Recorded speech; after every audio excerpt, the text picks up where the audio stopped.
ونصلي وسلم على رسوله الكريم أما بعد فقد قال الله سبحانه وتعالى في كلامه القديم وفي القرآن المجيد أعوذ بالله من الشيطان الرجيم بسم الله الرحمن الرحيم إن الله يأمركم أن تؤدوا الأمانات إلى أهلها صدق الله العظيم وقال رسول الله صلى الله عليه وسلم في حديثه الشريف آية المنافق ثلاث إذا حدث كذب وإذا وعد أخلف وإذا اؤتمن خان صدق رسوله النبي الكريم எல்லா புகழும் இறைவனுக்கே ஸலாத்து வஸலாமும் இறைவனார் ஸல்லல்லாஹு அலைஹி வஸல்லம் அன்னவர்கள் மீதும் நம் யாவர் மீதும் வந்தரட்டுமாக ஆமீன்.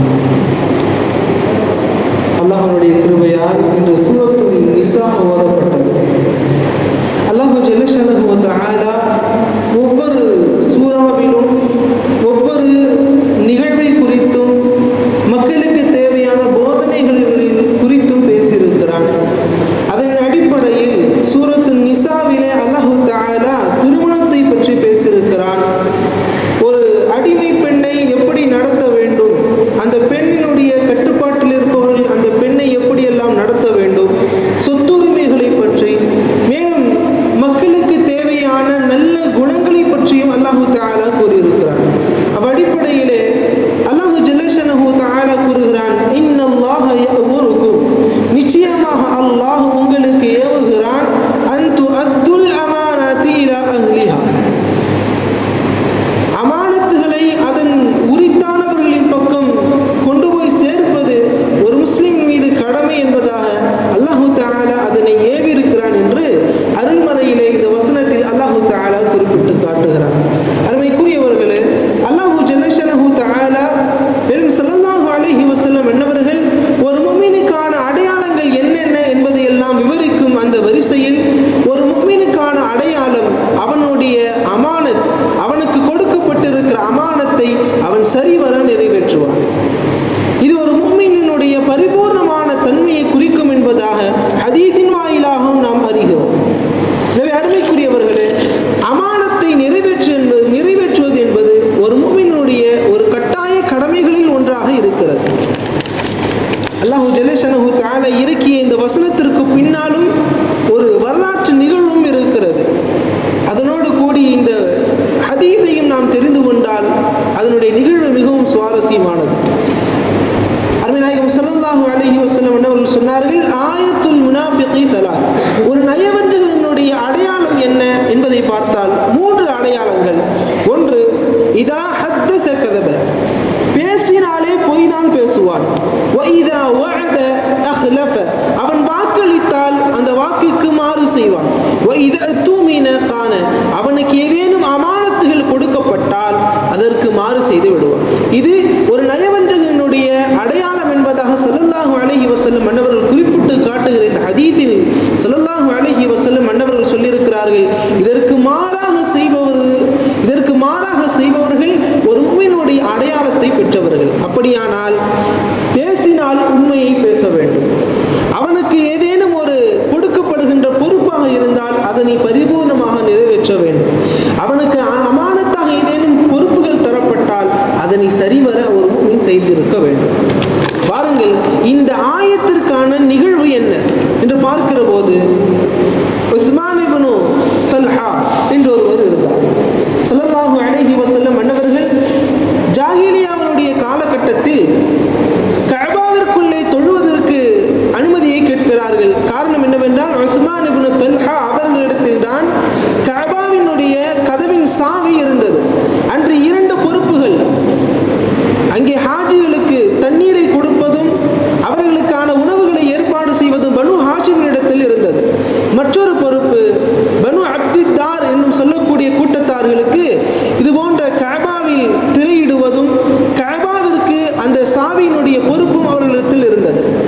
அதனுடைய தொன்று வரிசையில் உஸ்மான் இப்னு தல்ஹா அவர்களிடத்தில் அந்த பொறுப்பு வந்தது. ஸல்லல்லாஹு அலைஹி வஸல்லம் அன்னவர்கள் கஅபாவிற்குள்ளே நான் தொழுவதற்கு அவர்கள் அனுமதியை கேட்டபோது அவர்கள் பெருமை அடித்தவாறு, இல்லை, உங்களுக்கு தொழுவதற்கு அனுமதி இல்லை என்பதாக மறுத்தார்கள். காலங்கள் சென்றது. ஸல்லல்லாஹு அலைஹி வஸல்லம் அன்னவர்கள் மதீனாவிற்கு சென்றார்கள்.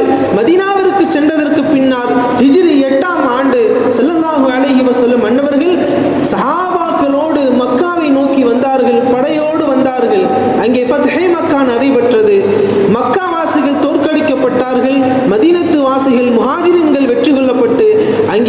அவர்கள் வெற்றி வாகை சூடினார்கள். அந்த நேரத்தில் எல்லா மக்களும் நினைத்தார்கள், ஸல்லல்லாஹு அலைஹி வஸல்லம் அன்னவர்களுக்கு நாம் அதிகம் ஏதேனும் கஷ்டங்களை தந்திருக்கிறோம். எந்த அளவிற்கு கஷ்டங்களை மக்காவாசிகள் தந்தார்கள் என்றால், ஸல்லல்லாஹு அலைஹி வஸல்லம் அன்னவர்களுடைய ஸைனப் எனும் மகளை அவர்கள் கர்ப்பஸ்தியாக இருக்கிற போதும் கூட அவர்கள் ஹிஜ்ரத்து செய்கிற போது அங்கே அவர்கள் ஹிஜ்ரத்து செய்யக்கூடாது என்பதற்காக அவர்கள் சென்று கொண்டிருந்த அந்த ஒட்டகையினுடைய காலை வெட்டி கர்ப்பிணி பெண்ணாக இருந்த அந்த ஸைனப் ரலியல்லாஹு அன்ஹா அவர்கள் ஒரு பாறையில் மோதி அவர்களுடைய வயிற்றில் சீழ்பிடித்து பல மாதங்கள் இருந்து அவர்கள் மிக மோசமாக அவர்கள் வஃபாத்தானார்கள், ஷஹீதாகவும் ஆனார்கள். இப்படியெல்லாம் பல மோசடிகள் மக்கத்து காஃபிர்கள் ஸல்லல்லாஹு அலைஹி வஸல்லம் மன்னவர்களுக்கு செய்திருந்த போதும் ஸல்லல்லாஹு அலைஹி வஸல்லம் மன்னவர்கள் எல்லா நபர்களுக்கும் மன்னிப்பை வழங்கினார்கள். யார் யாரெல்லாம் தனக்கு கொடுமை செய்தார்களோ, தன் மக்களுக்கு கொடுமை செய்தார்களோ எல்லாருக்கும் மன்னிப்பு வழங்கினார்கள். வரிசையில் அப்பாஸ் ரலியல்லாஹு அன்ஹு அவர்கள் இந்த வெற்றி வாகையை சூடியதற்கு பின்னால் சொன்னார்கள், யா ரசூலல்லாஹ் இஜ்மஅ லனல் ஹிஜாப மஅ ஸிகாயா.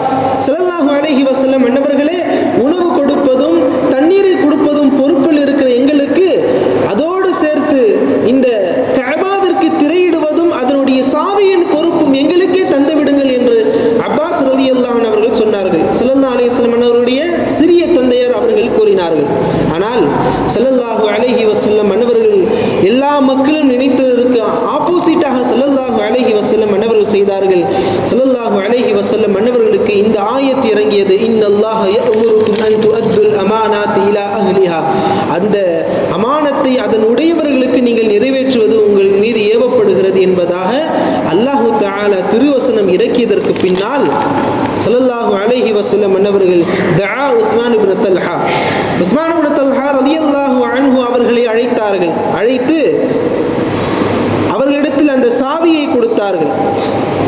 சொல்லிவிட்டு சொன்னார்கள், யா உஸ்மான் அல் யௌமுல் பிர்ரி வல் வஃபா, இன்றைய நாள் மன்னிப்பிற்கும் நன்மைக்கும் உண்டான நாள் என்று கூறிவிட்டு ஒட்டுமொத்த சமூகத்திற்கும் உஸ்மான் இப்னு தல்ஹா அவர்களுடைய சமூகத்திற்கு சொன்னார்கள், ஹுதூஹா யா பனி அஹ்லி யா பனி அபூ தல்ஹாவினுடைய மக்களே, இந்த சாவியை நீங்கள் எடுத்துக்கொள்ளுங்கள். ஹாலிதன் தாலிதத்தன், நிரந்தரமாக வாழையடி வாழையாக உங்களுடைய பொறுப்பில் அதனை நீங்கள் எடுத்துக்கொள்ளுங்கள்.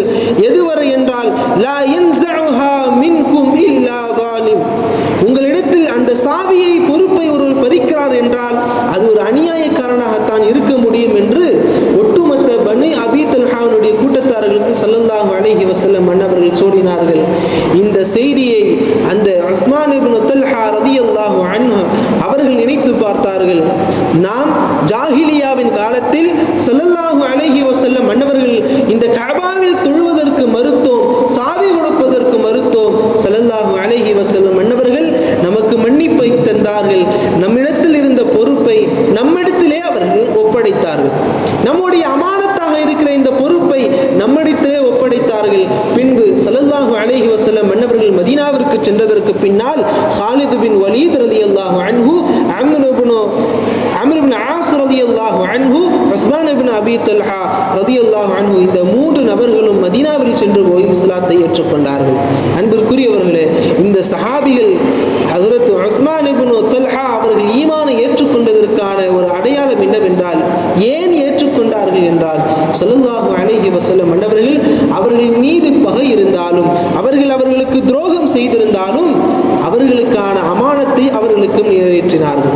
எந்த அளவிற்கு ஸல்லல்லாஹு அலைஹி வஸல்லம் அன்னவர்கள் அமானத்தை நிறைவேற்றுவதில் மிக முக்கியமானவர்களாக இருந்தார்கள் என்றால், ஒட்டுமொத்த காஃபிர்களும் மக்கத்து காஃபிர்கள் சூழ்ந்து விட்டார்கள் ஸல்லல்லாஹு அலைஹி வஸல்லம் அன்னவர்களை கொலை செய்வதற்கு. ஸல்லல்லாஹு அலைஹி வஸல்லம் அவர்களும் அபூபக்கர் ரலியல்லாஹு அன்ஹு அவர்களும் ஹிஜ்ரத் செய்ய போகிற அந்த இரவு அலி ரலியல்லாஹு அன்ஹு அவர்களை கூப்பிட்டார்கள். யா அலி நிம் அலா ஃபிராஷி, அலியே என்னுடைய பாயில் நீங்கள் படுத்துக் கொள்ளுங்கள், உறங்குங்கள்.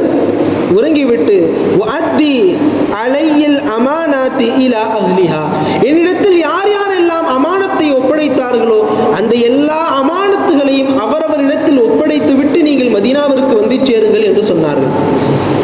மக்கள் மக்கள் தன்னை கொலை செய்ய போகிறார்கள், தனக்கு நஷ்டத்தை விளைவித்தார்கள் என்பதை எல்லாம் ஸல்லல்லாஹு அலைஹி வஸல்லம் அவர்கள் பார்க்கவில்லை. அவர்களிடத்தில் ஒப்படைத்த அந்த எல்லா அமானத்துகளையும் அதனை நிறைவேற்றிவிட்டு வர சொன்னார்கள். ஸல்லல்லாஹு அலைஹி வஸல்லம் மன்னவர்கள் மிக ஆழமாக நமக்கு செய்தியை கூறியிருக்கிறார்கள். லா ஈமான லிமன் லா அமானத லஹ், யாரிடத்தில் அமானத்தை கொடுத்து அந்த அமானத்தை நிறைவேற்றாமல் ஒரு முஸ்லிம் இருந்தால் அவனுடைய ஈமான் இன்னும் பரிபூர்ணமாக ஆகவில்லை என்பதும் ஸல்லல்லாஹு அலைஹி வஸல்லம் மன்னவர்கள் நமக்கு கூறி தந்த செய்தி. அருமைக்குரியவர்களே, எல்லாம் வல்ல அல்லாஹு ஜல்லஷனஹு தஆலா நாம் வாழ்வில் கடைபிடிக்க வேண்டிய நன்மைகளில், நல்ல விஷயங்களில் நமக்கு நிறைவேற்றப்பட்ட, நமக்கு கொடுக்கப்பட்ட அந்த அமானத்தை நாம் சரிவர நிறைவேற்றுவது. அமானத் என்பது வெறுமனே ஒரு பொறுப்பில் மாத்திரமல்ல, நாம் செய்யக்கூடிய ஒவ்வொரு விஷயத்திலும், நம்முடைய குழந்தைகள் விஷயத்தில், பெற்றோர்கள் விஷயத்தில், நாம் தொழுகும் தொழுகை விஷயத்தில், ஜகாத்தின் விஷயத்தில், நோன்பின் விஷயத்தில் என எல்லா விஷயத்திலும் அமானத்துகள் இருக்கிறது. அல்லாஹு ஜல்லஷனஹு தஆலா நம்மின் மீது கொடுக்கப்பட்டுள்ள எல்லா அமானத்துகளையும் சரிவர நிறைவேற்றக்கூடிய சாலிஹான முஃமின்களாக அல்லாஹு ஜல்லஷனஹு தஆலா அனைவரையும் ஆக்கி அருள் புரிவானாக. ஆமீன். வாஹிர தஅவானா அல்ஹம்துலில்லாஹி ரப்பில் ஆலமீன். அஸ்ஸலாமு அலைக்கும் வரஹ்மத்துல்லாஹி வபரகாத்துஹு. Assalamu alaikum. Please like, share and subscribe to Ahmad Alim Talks for more content.